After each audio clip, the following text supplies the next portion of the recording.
Guys, for today's video ay lulutuin natin ang napakasarap at napaka-healthy na gulay, ang talong. At syempre, gagawin pa natin yung napaka-special para sa ating pamilya. Kaya naman panoorin mo ang video natin na siguradong magugustuhan nyo rin. At ito ang ating mga kailangan. Meron tayong 4 na pirasong talong na nilaga na natin at tinanggalan na rin ng balat. Naging 3 na lang sila guys kasi sira pala yung isa. Syempre sa isang kalan nagsalang tayo ng kawali para igisa yung dalawang sibuyas, pula at puti. At meron din tayo ritong 3 pirasong kamatis na hiniwa lang din natin ng maliliit.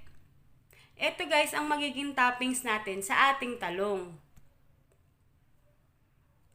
Naglagay din tayo rito ng paminta at oregano powder, pero kung wala kayong oregano powder, okay lang na wala. Dito naglagay din tayo ng isang sachet na mushroom. At naglagay tayo ng konting asin at konti ring asukal para maging balanse ang lahat ng ating mga inilagay na pampalasa.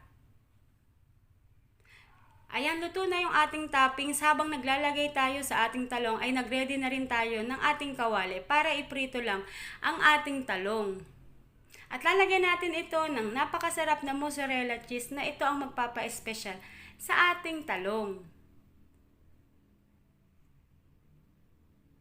Guys, kung gusto nyo ring mag-add ng inyo pang iba pang pampalasa na regular nyong inilalagay, pwede naman. Ayan guys, lulutuin lang natin ito hanggang sa mag-melt yung ating mozzarella cheese.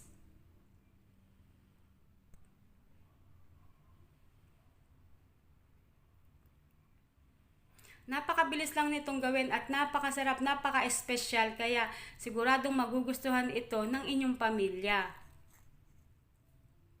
Ayan guys, at luto na nga ang ating napaka-espesyal na talong.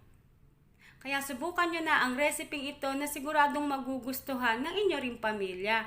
Kaya hanggang sa susunod na video guys, share, like, and subscribe kayo sa ating channel para sa iba pang mga recipe na gusto nyo ring matutunan at masubukan.